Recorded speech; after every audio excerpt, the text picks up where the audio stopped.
생각해보면 우리가 부모로서 산 기간보다 자식으로서 산 기간이 많습니다. 그래서인지 여전히 부모 노릇은 정답이 없는 숙제같이 느껴집니다. 현재 부모 노릇을 하는 분들도 있고 자식을 독립시켜서 부모 노릇에서 해방됐다 생각하고 계시는 분들도 있을 것입니다. 오늘은 부모 노릇에 대해 얘기해 볼까 합니다. 과거에 우리가 자식으로 살았던 시대와 지금 부모로 살고 있는 시대는 차이가 많습니다. 그렇다면 어떻게 달라졌을까요? 우리의 부모들은 60년대까지만 해도 자식을 평균 6명을 두었습니다. 반면에 현재를 살고 있는 우리들은 평균 1.2명을 낳는다고 하지요. 60년대에는 6명을 낳다가 지금은 1명밖에 안 낳는 이런 시대가 됐습니다. 옛날에는 학교에서 문제가 생겨서 선생님이 누구 모시고 오라고 하면 부모가 가는 경우도 있지만 다른 형제 자매들이 가는 경우가 많았습니다. 왜냐하면 부모님은 바쁘고 형제 자매의 나이 차이가 거의 학부모라고 할 만큼 차이가 났기 때문입니다. 옛날에 아이를 기르는 시대에는 길렀다는 표현보다는 자기들끼리 자랐다 이렇게 이야기하곤 합니다. 그런데 지금은 1명이나 2명을 낳으면 부모들이 자식 돌보는 일에 시간을 썼습니다. 아침에 학교에 데려다주고 학교가 끝나면 다시 데려다가 학원 보내야 되고 또 그 다음에 영양 보충시켜야 되고 또 부모들끼리 모여가지고 어느 학원이 좋은지 정보도 교환해야 되고 이런 일을 하고 있습니다.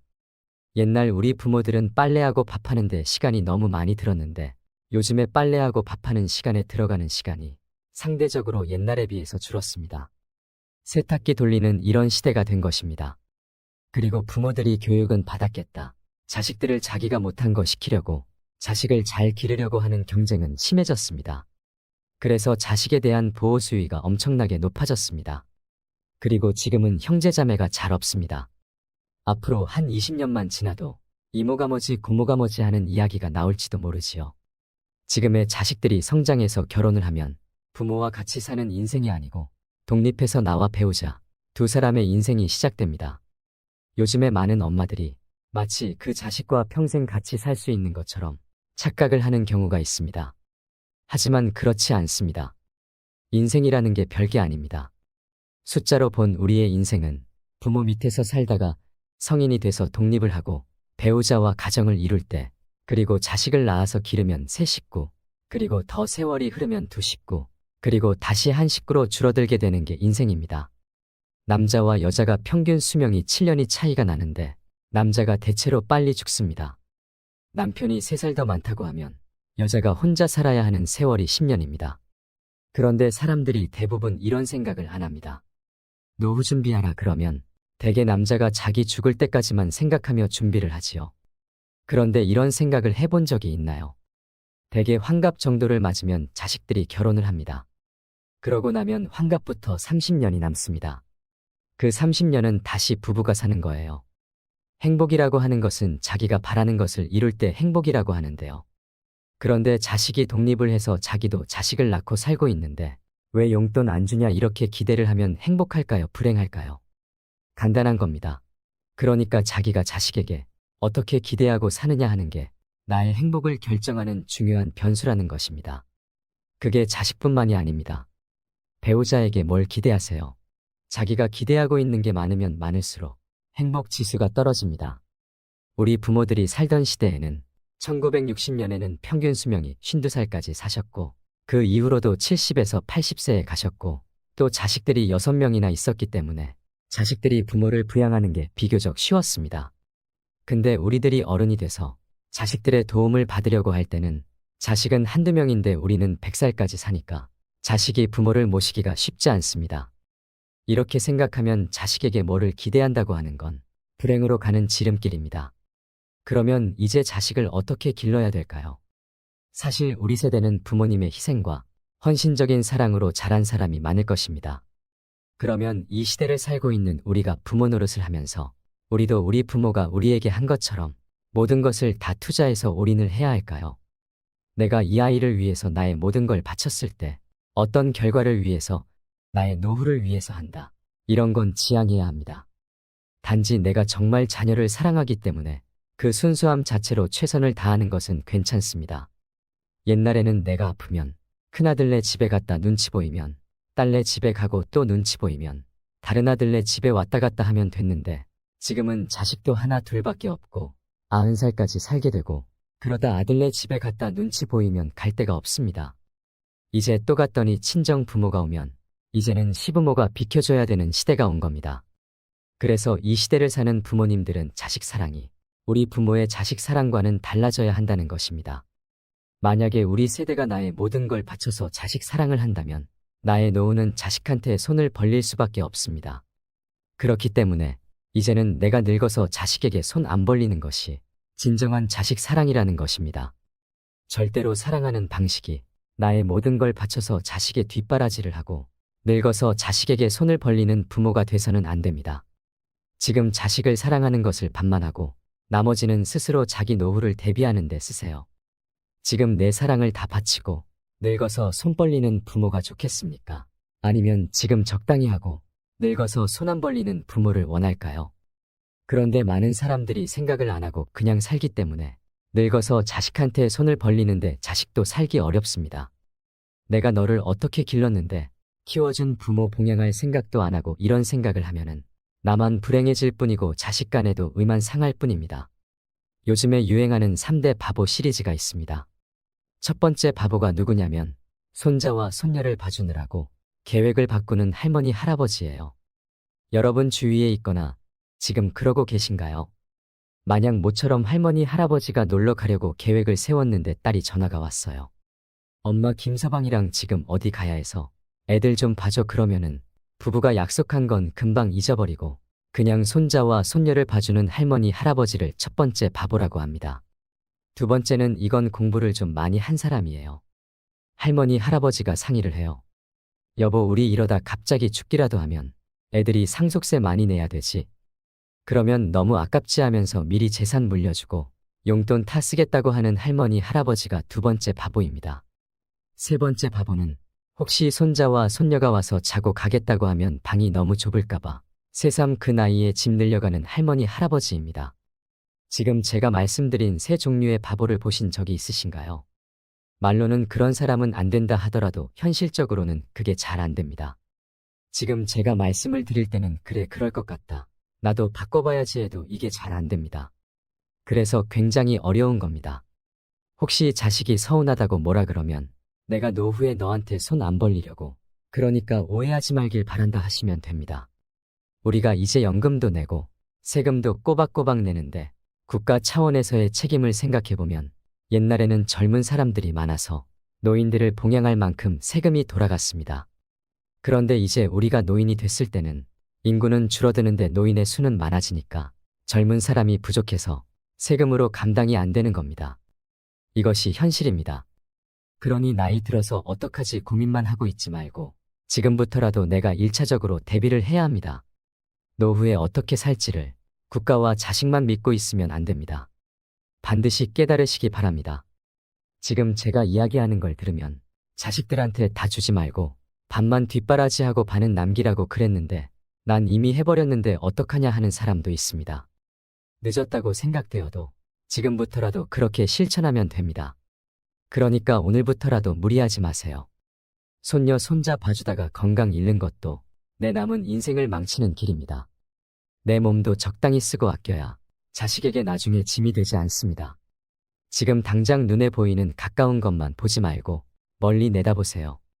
50, 60이 되어서 이혼을 하면 요즘에는 재산을 똑같이 나누라고 하는 판결이 많이 나옵니다. 그러니 이제 더 이상 못 참겠다 하고 황혼 이혼도 많아집니다.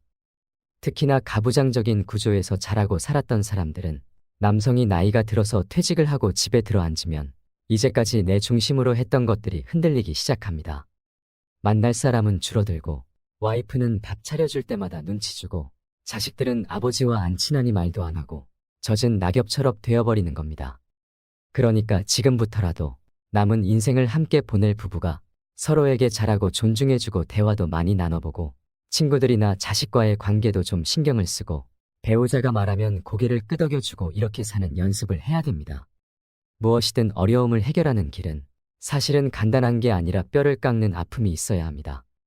내가 죽고 나서도 내 자식은 40년을 살아야 합니다. 그러면 그 시대를 살아갈 내 자식이 이 사회에서 따돌림 받지 않고 어디 가서든지 본인이 하고 싶은 걸 마음껏 할 수 있는 삶을 살아가도록 하는 것이 우리 부모의 역할이 아닐까요? 어떻게 나이 들어가야 되는지를 말씀드리겠습니다. 나이가 든다는 것은 그저 죽어가는 현상이 아니라 건강하게 살기 위해 힘쓰는 과정이라고 할 수 있습니다. 나이가 들어갈수록 여기저기 몸이 고장나고 아픈 것은 자연스럽고 당연한 것입니다. 젊은 사람처럼 안 된다고 너무 욕심을 부릴 필요는 없습니다. 하지만 어떻게 관리하고 극복해 나가느냐에 따라 우리의 남은 생이 훨씬 더 행복할 수 있습니다. 노년기에는 아픈 사람이 많고 이 때문에 오래 산다는 것도 마냥 축복으로 받아들이기 어렵다는 인식이 있습니다. 아픈 곳이 많은 노년기에는 어떤 삶을 살아야 할까요? 흔히 나이가 든 사람 중에는 아픈 사람이 많다고 생각합니다. 하지만 실제로는 노인 중에서 아픈 사람보다 건강한 사람의 비중이 훨씬 높아지고 있다고 합니다. 젊은 사람보다 노인의 수가 더 많아지는 세상이라 70, 80대에도 건강하게 팔팔하게 사는 사람이 많은 것입니다. 따라서 70이 넘으면 아픈 데가 많아질 텐데 걱정이다 해서 70대에 내가 할 일이 무엇일까로 생각을 바꾸는 것이 좋습니다. 나이가 들어도 일상생활을 그대로 유지해야 합니다. 늙는다는 것은 죽기 위한 변화가 아닙니다. 새로운 인생을 살기 위한 변화와 기회라고 봐야 합니다. 나이가 들었다고 포기하지 말고 생명이 허락되는 날까지 최선을 다해서 살아가는 자세가 필요합니다. 대부분 나이가 드는 것을 부정적으로 생각합니다. 시작이 아니라 끝을 향해 가고 있다고 인식하지요. 나이가 드는 자연적인 현상을 어떻게 받아들이는 게 좋냐고 묻는다면 저는 이렇게 말합니다. 늙었다는 것은 누가 결정할까요? 50대까지는 젊고 60대부터는 늙은 걸까요? 아니면 60대까지는 젊고 70대부터는 늙은 걸까요? 늙음은 내가 결정하는 것입니다. 나의 선택입니다. 나이가 몇 살인지는 중요하지 않습니다. 작년보다 혹은 지난달보다 뭔가를 잘하게 됐으면 더 잘한 것이지 더 늙은 게 아니지요. 반면에 나는 늙어서 못한다고 포기해버리면 늙음이 되는 것입니다. 우리 스스로 나이 듦을 부정적으로 보는 시각을 바꿀 때 건강하고 당당한 삶을 살아갈 수 있습니다. 지혜롭게 나이 드는 방법이 있습니다. 나이가 들어갈수록 생활 속에서 원칙을 지키며 살아가야 합니다. 저는 3가지를 강조하고 싶습니다. 첫 번째는 하자입니다. 뭐든지 해야 합니다. 나는 나이가 많아서 못한다. 나는 기운이 없어서 못한다고 하지 말고 자신이 할 수 있는 일을 찾아서 해야 합니다. 두 번째는 주자입니다. 예전의 노인은 가족이나 이웃의 도움이 필요한 사람이었습니다. 이제는 독립적으로 살면서 가진 것을 나눠주는 사람이 되어야 합니다. 재능을 나눠주는 것도 좋습니다. 능동적인 나눔이 꼭 필요합니다. 세 번째는 배우자입니다. 계속 공부해야 합니다. 세상은 격변하고 있고 변화를 따라가야 합니다. 지금 세상은 나와 상관없는 세상이라고 외면하고 눈과 귀를 막아버리면 안 됩니다. 새로운 것이 있다면 열심히 배워야 합니다. 행복하게 나이 들기 위한 기본 원칙 3가지를 일상에서 적용하는 방법이 있습니다. 증문즉설에서 많은 사람들을 만나서 이야기를 나누나 보니 나이 들어서 더 잘 사는 사람들의 8가지 공통점을 찾게 되었습니다. 인생을 살아가는데 도움이 되는 8조목을 말씀드립니다. 1조목은 움직이자입니다. 부지런하게 움직인다는 것은 정말 중요합니다. 가만히 있어서는 안 됩니다. 노동을 하거나 운동을 하고 집안일을 하면서 몸을 계속 써야 합니다. 건강을 얻는 것은 꾸준해야 하고 건강을 잃는 것은 한순간입니다. 건강을 지키는 것은 본인만을 위한 것이 아닙니다. 아무것도 하지 않고 움직이지 않는 것이 몸을 아끼는 것이 아닙니다. 무리하지 않는 선에서 움직이는 삶을 살아가시길 바랍니다. 2조목은 마음을 쏟자입니다. 늙었다고 주변 사람에게 세상 돌아가는 일에 무관심해지지 말아야 합니다. 특히 변화하는 것에 마음을 써야 합니다. 사람이 고정관념과 편견에 갇히는 것만큼 무서운 게 없습니다. 생각의 유연함을 지켜야 합니다. 그래야 이해하고 배려하는 마음도 자연스레 생깁니다. 봉사도 할 수 있을 때 하고 배울 수 있는 것은 배우는 게 좋습니다. 배우는 사람이 존경받는 인생을 살 수 있습니다. 3조목은 변화에 적응하자입니다. 왕년에는 얼마나 잘 나갔는지를 과시하면서 그때 생각에서 벗어나지 못하면 현재에 적응하지 못합니다. 과거에 머물지 말고 변화에 집중해야 합니다. 과거나 미래에 매여 있지 않는 현재의 삶을 살아가세요. 주위의 소중한 것들을 놓치며 살아가지 마시길 바랍니다. 후회만 남을 인생을 살면 그것이 나의 과보로 돌아오게 됩니다. 4조목은 절제하자입니다. 절대 무리해서는 안 됩니다. 아직 젊다고 체력을 과시하는 것도 금물입니다. 과음, 과식은 자제해야 하고 운동도 강도를 조절해야 합니다. 사람을 사귀는 것도 절제가 필요한 시점입니다. 무엇이든 과하지 않는 것은 중요합니다. 과한 것은 독이 됩니다. 평정심을 유지하고 쉽게 분노하지 않는 것도 중요합니다. 내 마음의 중심을 잡으세요. 오조목은 나이 탓하지 말자입니다. 나이는 탓할 게 아닙니다. 무엇을 할지 말지는 나이가 결정하는 것이 아닙니다. 내가 결정하는 겁니다. 나이 때문에 이것도 안 되고 저것도 안 된다고 말하시는 분들이 있습니다. 그런 것은 없습니다. 나의 한계를 정하지 마시고 도전해보세요. 일단 시도해보고 노력하는 자세가 중요합니다. 육조목은 남 탓하지 말자입니다.